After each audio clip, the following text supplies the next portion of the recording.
Hello guys, how are you. आप सभी का स्वागत है मेरे इस YouTube channel Apna future dot com पर। तो आज मैं आपको मस्ट डू सिलेबस कराऊंगा। जो भी स्टूडेंट आज तक कुछ भी नहीं पढ़ पाए हैं, जिन्होंने कुछ भी नहीं किया है, किसी चैप्टर से कुछ भी याद नहीं किया है, तो वो कम से कम एक चैप्टर से इन की पॉइंट्स को पढ़ सकते हैं, इनको याद कर सकते हैं। अगर वो बिल्कुल भी कुछ नहीं कर सके तो इनको पढ़ ले तो वो पास हो सकते हैं। तो ये आपके लिए मस्ट डू सिलेबस बहुत इम्पोर्टेंट है। तो आज हम चैप्टर 7 ग्लिम्पस ऑफ इंडिया से ए बेकर फ्रॉम गोवा के बारे में पढ़ेंगे, जिसके राइटर है लूसियो रोड्रिगेज। तो आइए इनको पढ़ते हैं। सबसे पहले क्या बताया गया है, in this chapter the author give us a glimpse of old Portuguese days in Goa. जो इस चैप्टर में जो ऑथर है, जो राइटर्स है, वो हमें एक झलक के बारे में बताते हैं, किसकी, अपने पुराने दिनों के बारे में। जो गोवा के उनके पुराने दिन थे उनके बारे में एक झलक पेश करते हैं हमारे सामने। वो हमें कुछ उसका वर्णन बताते हैं अपने पुराने पुर्तगाली दिनों के बारे में, जो वो गोवा में रहते थे। The writers remembers the baker also known as पेडेर। जो राइटर्स है उनको याद है जब वो बेकर्स को क्या, जो बेकर होते थे उनको क्या कहते थे, उन बेकर्स को किस नाम से और भी जाना जाता था, पडेर। पडेर नाम से और भी जाना जाता था उसके बेकर्स को। जो गोवा के बेकर्स थे उनको किस नाम से जाना जाता था, पडेर नाम से। The baker was a friend and companion. जो बेकर होता था वो उनका फ्रेंड होता था, उनका मित्र होता था और संगी साथी होता था। He use to come twice a day. वह दिन में 2 बार आता था। Once in the morning on his selling round and again in evening. एक बार तो है मॉर्निंग में राउंड लेने आता था, जब वो कुछ बेचने के लिए आता था उन ब्रेड्स को और उन बेंगल्स को। तो एक बार वो शाम को जब उनको बेचकर अपने घर वापस जाता था, तो वो 2 बार उनको मिलता था। Bakers would enter with a झंग झंग sound with a basket on his head. जो बेकर होता है वो किसके, जो एक झंग झंग की जो साउंड होती है वो पेश करता हुआ आता था, यानी कुछ झंग झंग करता हुआ आता था जब वो गांव में प्रवेश करता था। And with A on his head, उसके और एक बास्केट होती थी, उसके सर पर एक बास्केट होती थी जिसको वो पकड़े हुए होता था एक हाथ से। द जिंगलिंग थर्ड of his bamboo use to wake up the childrens from their sleep. जो वो साउंड होती थी, जो वो जिंगलिंग की जो साउंड होती, जो झंझंग करता हुआ जो आता था उस बम्बू को, यानी कि उस बांस की डंडी को ज़मीन में थर्ड यानी कि ज़मीन में मारता था और उसे जिंगलिंग की आवाज़ निकलती थी। तो जो वो आवाज़ होती थी वो जगा देती थी किनको, उन सभी बच्चों को जो अपनी नींद में सो रहे होते थे। वो सुबह उस झंझंग की आवाज़ को सुनकर उठ जाते थे।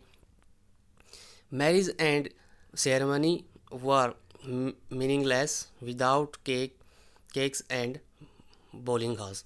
जो मैरिज होती थी, जो शादियां होती थी, और जो सेरेमनी यानी कि कोई भी एक जो ओकेजन होता था, अवसर होता था कोई, तो उस वो सभी क्या मीनिंगलेस थे, उनकी कोई इम्पोर्टेंस नहीं थी, उनका कोई मीनिंग नहीं था अगर उनमें केक्स नहीं होती थी और बॉलिंग हाउस नहीं होता था।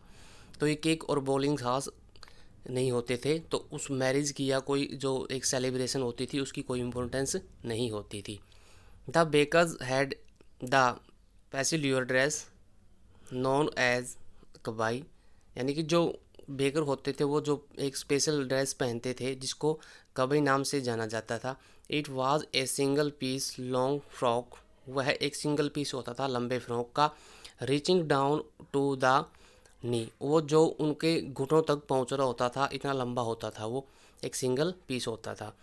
Baker usually collected his bill at the end of the month. जो बेकर होते थे वो आमतौर पर जो अपना बिल होता था वो मंथ के आखिरी दिन में इकट्ठा करते थे, यानी कि अपने जो पैसे होते थे जो उधार करते थे वो उनको मंथ के लास्ट डे में इकट्ठा करते थे। Monthly accounts were recorded on some wall in pencil. जो मंथली रिकॉर्डेड होता था वो रिकॉर्ड होता था वो एक पेंसिल के साथ एक दीवार पर लिख दिया जाता था।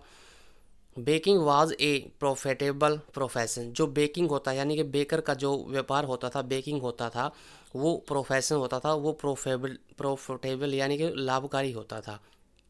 The plump physique of bakers was an open testimony to this. जो ये प्लम्प यानी कि उनके जो मोटे ताजे जो शरीर थे वो इस बात के खुले प्रमाण थे, यानी कि इस बात को खुले साबित करते थे वो कि वो जो व्यापार है उनका जो फ़ायदेमंद रहा होगा। Even today a person with a jack fruit like appearance is compare to a baker.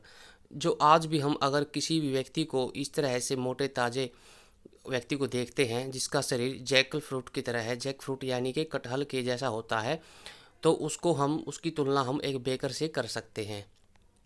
तो इस तरह से आपने ये कई पॉइंट्स याद करने हैं, ज़्यादा नहीं है, सिर्फ 7-8 लाइन ही है, 10 लाइन ही है। इनको आप कर लें पूरे चैप्टर को। अगर आप नहीं कर पा रहे हैं तो सिर्फ इनको ही कर लें। वैसे करना तो आपको पूरा चैप्टर चाहिए, लेकिन अगर आप नहीं कर पा रहे हैं किसी कारणवश तो आप केवल इनको ज़रूर कर लें, इन लाइनों को ज़रूर कर लें, ताकि आपको पूरा चैप्टर की समरी है जो याद हो जाए। तो अब इसके कुछ क्वेश्चन भी दिए गए हैं, 6 क्वेश्चन दिए गए, तो उन 6 क्वेश्चनों को हम करते हैं। What are the elders in Goa nostalgic about. यानी कि जो जो एल्डर्स होते हैं जो गोवा में जो रहते हैं, अपने बुजुर्ग होते हैं, वो अपनी किन पुरानी यादों के बारे में जिक्र करते हैं।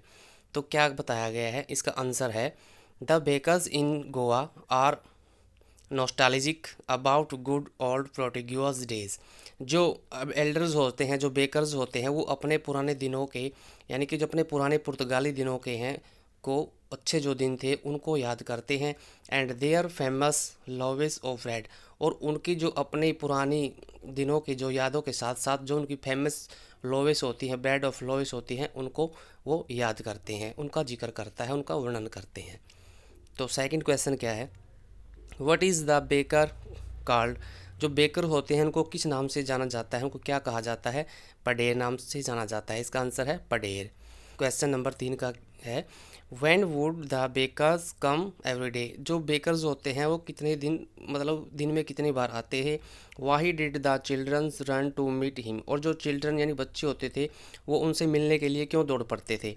तो इसका आंसर है the baker would come twice a day. जो बेकर्स होता है वो दिन में 2 बार आता था। यहाँ पे वुड का प्रयोग हम पास्ट टेंस के लिए करते हैं और विल का हम करते हैं फ्यूचर टेंस के लिए, तो इसलिए हमने यहाँ पे वुड का प्रयोग किया गया है। तो 2 बार आता था। The childrens run to meet him for sweet bread bangles. और जो बच्चे थे वो इसलिए दौड़ते थे उसको मिलने के लिए ताकि वो स्वीट ऑफ ब्रेड बेंगल्स को प्राप्त कर सकें, उनको खास के उनसे ले सके बेकर से। तो क्वेश्चन नंबर 4 क्या है, what did the bakers wear. जो बेकर्स होते हैं वो क्या पहनते थे। दो बेकर्स होते थे गोवा में क्या पहनते थे, इसका आंसर है कवई पहनते थे, वो द हाफ पैंट पहनते थे। तो क्वेश्चन नंबर 5 क्या है, where were the monthly accounts of the bakers recorded. जो बेकर्स थे वो अपना मंथली अकाउंट्स है वो कहाँ पर रिकॉर्ड करके रखते थे। तो on the wall in pencil. तो आप यहाँ पे इसका आंसर लिख सकते हैं on the wall with the pencil, यानी कि दीवार पर रखते थे, किसके साथ लिखते थे, पेंसिल के साथ लिखते थे। तो क्वेश्चन नंबर 6 क्या है, what was the importance of the bakers in Goa. जो बेकर्स थे गोवा में उनकी क्या इम्पोर्टेंस थी गोवा में। तो इसका आंसर क्या है, the marriages were meaningless without sweet bread और द बॉल। जो मैरिज होती थी वो मीनिंगलेस होती थी, यानी कि जो अगर कोई शादी होती है और उसमें स्वीट ब्रेड या द बॉल्स नहीं है तो वो शादी कोई इम्पोर्टेंस नहीं रखती थी, वो मीनिंगलेस होती थी। Cake and sweets bread were A must for Christmas and other festivals. जो केक होते थे और जो स्वीट ब्रेड्स होते थे वो बहुत ज़रूरी होते थे, किसके लिए, क्रिसमस के त्यौहार पर और अदर फेस्टिवल पर, ये चीज़ें बहुत इंपॉर्टेंट थी। तो इस तरह से स्टूडेंट आपने केवल इन की पॉइंट्स को याद करना है, इनको याद करेंगे तो इसी में से ये क्वेश्चन बनाए गए हैं, तो आपका रिवीजन भी होता जाता है इससे। तो आपको सिर्फ इनको याद कर लेना है, तो ज़्यादा लाइनें नहीं है, सारी 15 लाइनें होंगी मुश्किल से, तो आप इनको कर लेंगे तो बहुत अच्छा रहेगा आपके लिए, आप एग्ज़ाम में इनको लिख सकते हैं। आशा है कि ये चैप्टर्स आपको अच्छे से समझ में आ गया होगा। तो आज के लिए इतना ही काफ़ी है। तो स्टूडेंट अगर आपने अभी तक भी मेरे इस यूट्यूब चैनल अपनाफ्यूचर.com को सब्सक्राइब नहीं किया है तो आप इसको एक बार सब्सक्राइब जरूर कर दें, ताकि आपको आने वाली न्यू चैप्टर्स या न्यू वीडियो का नोटिफिकेशन मिल जाए और आप उसको देख सकें। तो स्टूडेंट ये चैनल आपके लिए बहुत ही फ़ायदेमंद होगा, आप इससे बहुत ही कुछ सीख सकते हैं। तो गाइस इस पोस्ट को ज़्यादा से ज़्यादा शेयर करें, लाइक करें, कमेंट करें। Thanks for watching and be positive guys.